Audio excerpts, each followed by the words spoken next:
We're back with Mr. Zelcer for our third segment, and we're going to look at some pre war photographs and also more contemporary photographs of your family and your wife.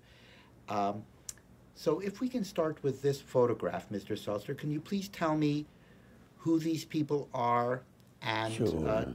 talk to me a little bit Yeah. about them, also a little bit about them? This is my mother. This is my brother who was killed in the Holocaust. This is me when I was 4 years old. This is Alice's little sister who got killed in the Holocaust. She must have been 11, 12 years old. The two sisters survived. This is right. What do you remember of your those brother? pictures we picked up after the war in the garbage in, all over the picture. They were in the When trash. when we came home, so we find it there all over, scattered. And you mean in the yard? They were scattered in the house or in the yard? All over. All over.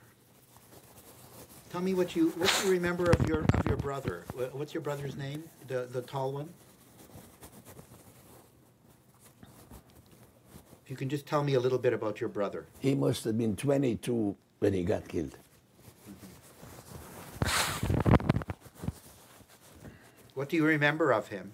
Huh? What do you remember of him, his character? What do you remember of him? Of my brother? Yeah, yeah. He was in Gede. Uh-huh. Right, and I was small. Right. Very small. Yeah, very beautiful family. Very beautiful family. This is my mother. Here she was very young, maybe 45 or 50 when she got killed. And your mother's name was Liba, Liba. yeah, Liba. Okay.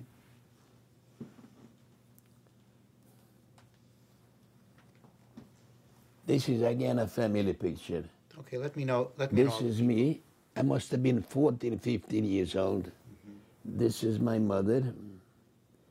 This is a sister who survived. That's me. This is my grandmother. And that was my sister-in-law. And that sister, who I told you, survived as a Gentile in Budapest. How did that occur? That she survived as a Gentile. She went undercover. She was hidden. How did that occur? My father was arrested. Right. So she got some papers as a Gentile. She spoke perfect Yiddish, perfect Hungarian. She went to Budapest to help my father just in case the connection. And it made connections. That's remarkable. Like I told you before, she lived as a Christian. She went to church. And she was davening Moidiani with cross, like this. Like I told you before. Remarkable. It wasn't. I'm sorry. It wasn't that clear. She was there.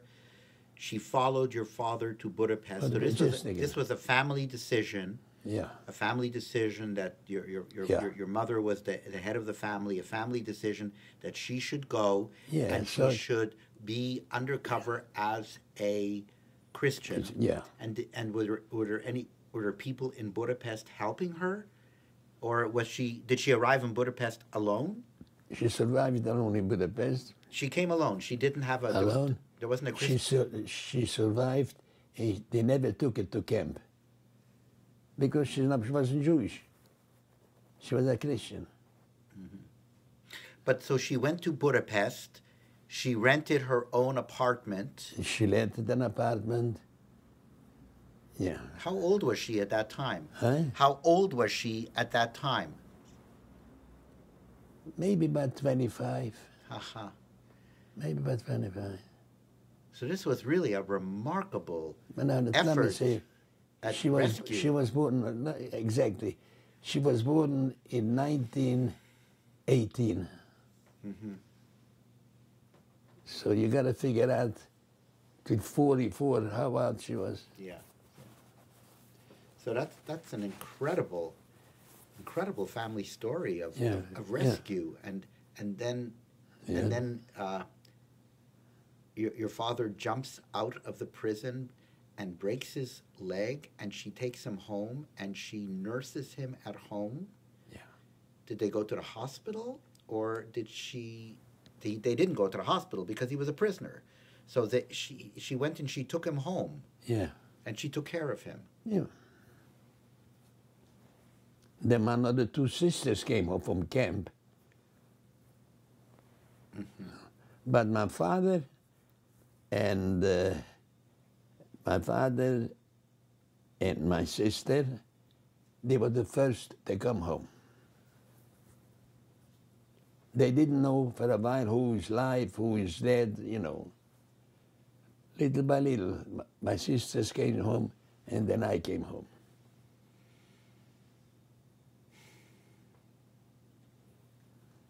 Okay.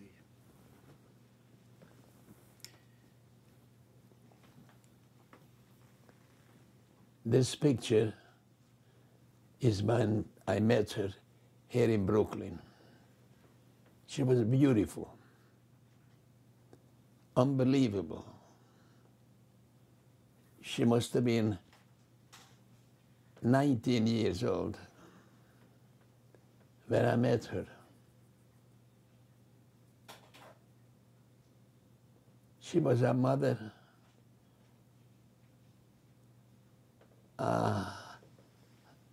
and a mother, because my mother-in-law was dead. She was a wife. She was good to the children. She was a beauty. She went through the Holocaust. She was 4 years old when the war stopped. And her mother was hiding here in Budapest. And that's how she survived. In 1956, when the Hungarian Revolution was against Russia, so the mother sent her away to Germany after the war because she had no future in Budapest. There was no Jewish boys in those days. And the mother stayed there with her mother till the grandmother died, and we brought out the mother. And she lived with me for 40 years. Could you imagine a mother-in-law live with a son-in-law for 40 years in the same house? But she was beautiful. I loved her. She gave me this.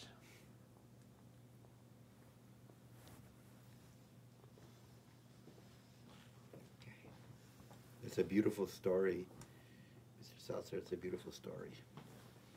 This is my wedding, 1958. It was a Jewish wedding, a frum wedding, 1958. She was such a good nature, the kids could tell you. And to tell you.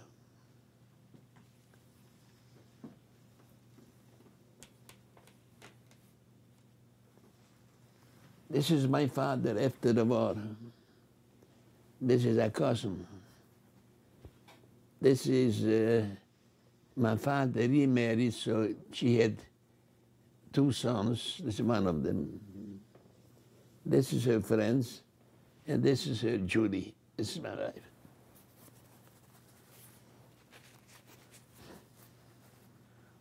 And the wedding took place here in Brooklyn. The wedding took place here in Brooklyn. Huh? The wedding was in Brooklyn. Yeah. Yeah, Not, here in in Corona in those days. I It was a Jewish neighborhood. And I met her in Brooklyn.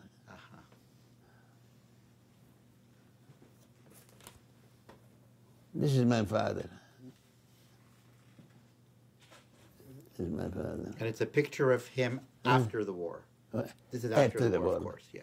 Because Yeah. during the war he didn't have a beard.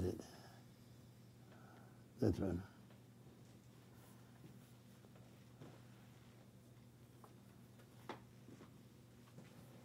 This is me on my wedding, I think. That's me, my brother, and my uncle, my mother's brother.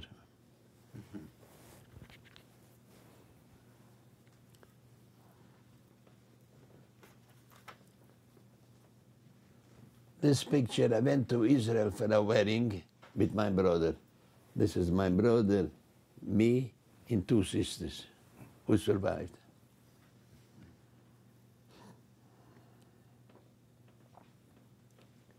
Okay. Mr. Zelcer, if I just could ask you a question and a concluding, it's a concluding question, unless there's other things you would like to say, but just